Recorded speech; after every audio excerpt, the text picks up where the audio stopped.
Mitsu Tsuda, Cœur de ciel pur, cahier numéro 182, le provincialisme européen.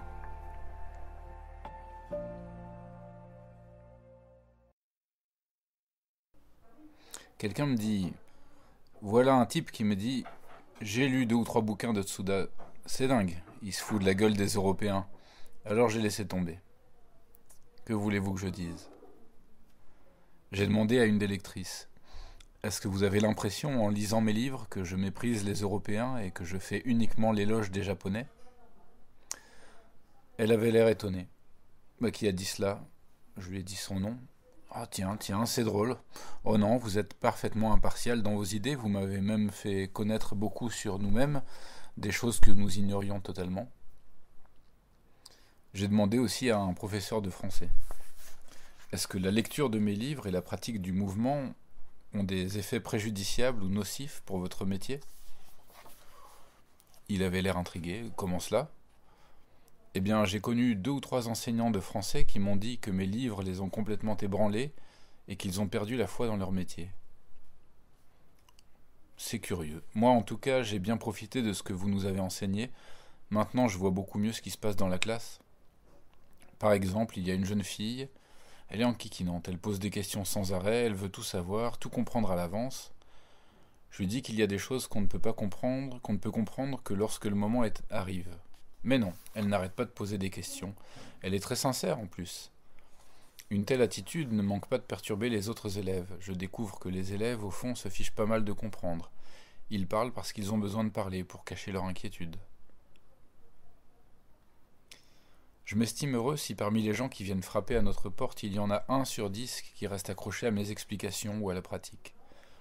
Les 9 autres disparaissent tout simplement dans la nature, complètement impénétrables. La situation est-elle désespérante ? Je ne pense pas. Il est normal que la masse des gens ne comprennent rien à ce que je dis ou ce que je fais, tout enveloppé dans leur coquille protectrice. Ce qui est important, c'est qu'il y a de temps en temps des gens qui commencent à comprendre. Cela prouve que ce n'est pas tout à fait impossible. Ce qui décide, c'est le facteur temps. Supposons que j'ai devant moi des gens d'il y a plus de 200 ans, c'est-à-dire ceux d'avant Parmentier. Je prépare des mets de pommes de terre en robe des champs, en frites, en purée. Je dis maintenant, régalez-vous. Que vont-ils dire ? Attention, ce bonhomme essaye de nous assassiner tous en nous forçant à avaler une plante vénéneuse. Il va prendre tout notre argent, toutes nos maisons, toutes nos vaches, tous nos moutons, méfions-nous. S'il y en a 1 sur 10 qui en mange et reste vivant, l'opinion change petit à petit. Aujourd'hui, qui fera le même genre de réflexion que ceux d'antan, au moins en ce qui concerne la pomme de terre ? Tout ce qui paraît à présent mystérieux, incompréhensible, tendancieux, injuste, peut devenir dans l'avenir quelque chose de tout à fait banal que tout le monde accepte. Je laisse des poteaux indicateurs pour ceux qui viendront après nous, dans 100 ans, dans 200 ans. En plus, j'ai déjà des résultats tant soit peu satisfaisants. Évidemment, ce n'est pas parce que je verse un verre d'eau douce que le goût de la mer change d'un seul coup. Disons que par rapport aux milliards d'années que compte l'âge de l'univers, une durée de 100 ans ou 200 ans ne représente qu'un clin d'œil. Mon travail ne correspond pas à un effort de prosélytisme en faveur d'une méthode, d'une opinion, de certaines personnes, d'une institution ou d'une civilisation. J'ai parlé de Noguchi et de Ueshiba, non pas pour en faire des saints et des dieux, pour les transformer en objets d'adoration, mais parce qu'ils ont connu des expériences de la vie qui m'étaient totalement inconnues et dont le contenu m'a fortement intéressé. Dans le fond, ce n'était pas eux qui comptaient, ce qui m'intéressait, c'était la vie, un point c'est tout. J'ai été mis au courant d'innombrables formules au sujet de la vie, sur le plan de la santé, de la croyance, de l'économie ou de la politique. Si ces formules marchent, tant mieux. Pourtant, j'ai senti et constaté les contradictions inhérentes à ces formules.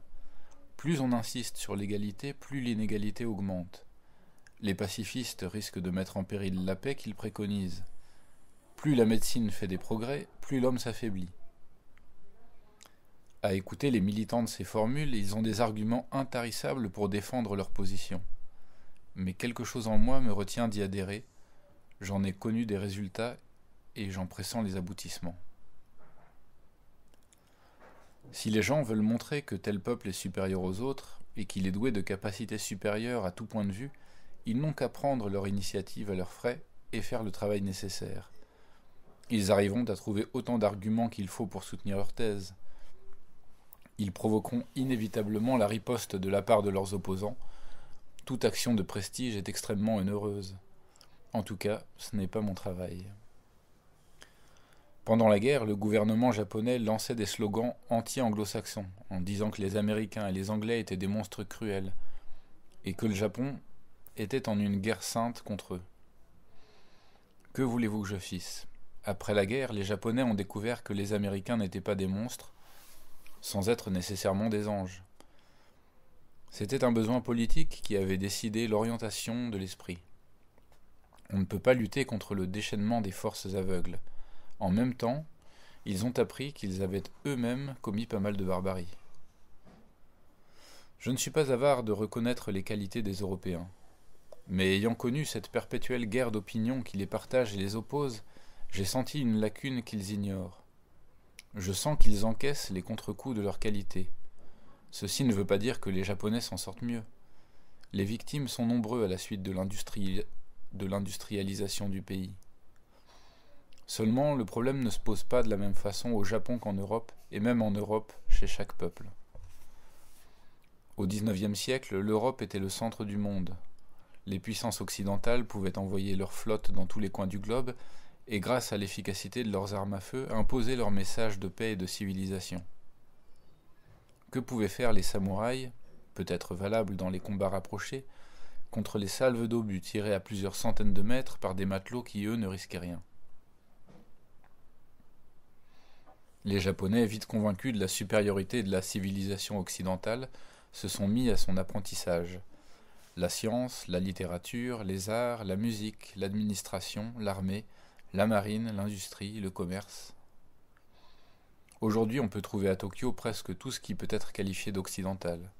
Des croissants et baguettes à la française, les vins de Bordeaux, les cognacs, les cuisines françaises, italiennes, allemandes, suisses, la cuisine anglaise inconnue à ma connaissance, des chanteurs de chansons françaises, de tango argentin, des danseurs flamenco, des bandes de jazz, des orchestres symphoniques, des intellectuels existentialistes, des peintres impressionnistes, des traductions en livres de poche de tous les grands chefs-d'œuvre de la littérature occidentale. La liste peut s'allonger autant qu'on veut. Sur le plan de la civilisation, c'est un apport presque à sens unique Occident-Japon. En dehors des relations commerciales qui affectent la vie économique, les Européens, dans la majorité, semblent ignorer totalement ce qui se passe hors de cette région de la planète. Comme ils sont habitués à leur manière de penser, ils ne peuvent pas s'imaginer qu'il peut y avoir d'autres manières que la leur. Ils sont conduits à penser que les autres peuples sont des sous-développés mentaux qui n'ont pas encore atteint le niveau auquel ils sont arrivés. C'est l'eurocentrisme fortement enraciné encore chez la majorité des gens. Quel est le contenu de l'eurocentrisme ? Grosso modo, la science, le judéo-chrétien, l'humanisme classique qui forment le noyau. La science nous conduit au rationalisme, l'humanisme classique à la charité chrétienne, le judéo-chrétien engendre le marxisme. Si on prend un peu de distance par rapport à ces formules chargées d'un tas de détails, il me semble que tout se résume à ceci, le partage de la galette.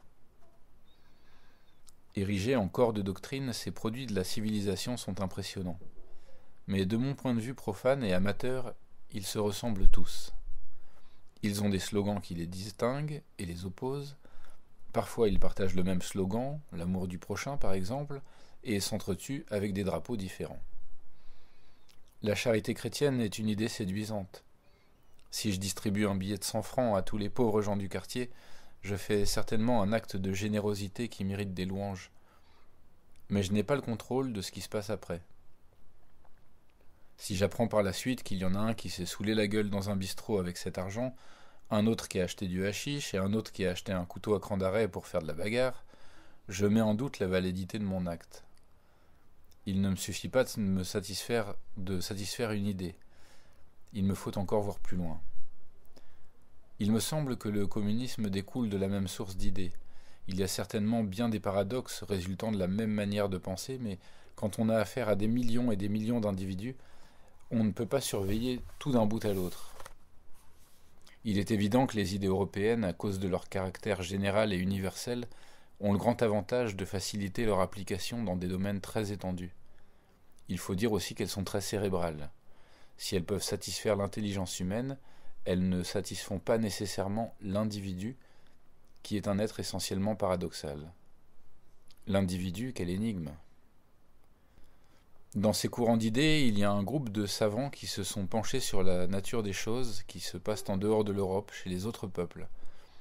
Je veux parler de l'école française de la sociologie dont le fondateur est Émile Durkheim, un juif alsacien.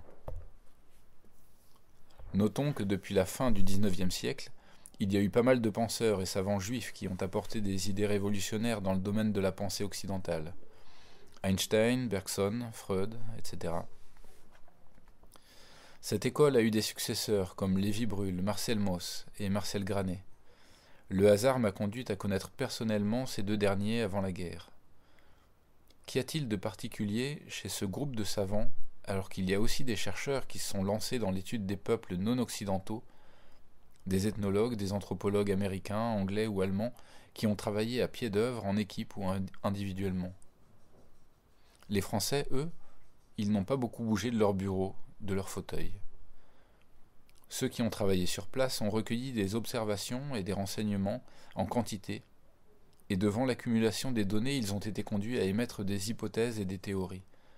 Si ces théories ont l'avantage de paraître explicites aux yeux des Occidentaux, elles n'ont souvent fait que renforcer leurs préjugés de départ. Car pour être compréhensible, il faut rendre les explications assimilables à la psychologie des Européens contemporains. C'est ainsi qu'on a avancé des théories telles que l'animisme ou le naturisme. Le mérite de l'école française de sociologie réside dans le fait que ces savants sédentaires ont adopté le postulat en vertu duquel les faits sociologiques doivent être étudiés indépendamment des interprétations psychologiques qui risquent de les dénaturer. C'est là l'originalité des Français. C'est ainsi que Marcel Mauss a pu dégager dans son essai sur le don des faits sociologiques qui sont à l'encontre du matérialisme historique universellement connu. Marcel Granet, dans un contexte anglo-saxon par exemple, aurait pu passer pour un spécialiste des questions chinoises. On lui aurait posé des questions sur un événement d'actualité en rapport avec la Chine. C'est à travers les boutades qu'on arrive parfois à pénétrer dans la profondeur de la pensée de quelqu'un. Un élève a rapporté l'anecdote suivante. Un jour, Granet affirma devant sa classe « La Chine, je m'en fous. Ce qui m'intéresse, c'est l'homme. » Lorsqu'on a tant entendu sur le style élevé de ces conférences, on peut imaginer la sensation créée par ce propos. Mon apprentissage chez ces maîtres a été de courte durée. 4 ans avec Granet, 3 ans avec Mauss. Cependant, il n'a pas été inutile pour mon travail d'écriture près d'un demi-siècle plus tard. Ne rien écrire n'est certes pas tellement difficile. Écrire pour ne rien dire est un art, mais écrire sur rien n'est pas une chose aisée. C'est justement ce que je suis en train de faire depuis plus de 10 ans. Quand on reste enfermé dans le cadre de la mentalité européenne qui nous contraint au recours au langage conceptuel, on ne voit pas ce que recèle la totalité de l'expérience humaine. Les concepts ne sont au fond que des vérités d'approximation. Mon intention n'est pas d'inciter les gens à entreprendre des études sociologiques ou autres, mais à profiter de leur expérience quotidienne qui s'offre devant eux. Un jeune père s'est demandé combien de temps durait le bain chaud qu'il donnait à son bébé tous les jours depuis sa naissance. Cela faisait déjà près de 300 fois qu'il en avait donné à sa fille, mais il n'avait aucune idée précise sur la durée de chaque bain. Un jour, il décida d'en avoir le cœur net, il mit en marche son chronomètre et prit l'enfant. Le bain s'est déroulé normalement, avec toute la concentration qu'il exigeait. Après le bain, il s'est aperçu qu'il avait complètement oublié d'arrêter le chronomètre, tout absorbé qu'il était dans l'infinité de sensations qui régnaient dans cet exercice quotidien. L'expérience ratée. Il ne sait toujours pas combien de minutes peut prendre un bain. Je lui dis « Le chronomètre, le thermomètre, ce sont des maîtres occidentaux. Mais le bébé est votre maître, on ne peut pas servir deux maîtres, comme dit l'Évangile. Ces maîtres occidentaux appartiennent au monde régi par l'espace et le temps, homogène, rigide, mécanique. Le maître bébé ne les connaît pas encore, il ne connaît que l'espace-temps biologique où joue seule la fusion de sensibilité. La difficulté est de pouvoir vivre dans un monde tout en vivant dans l'autre.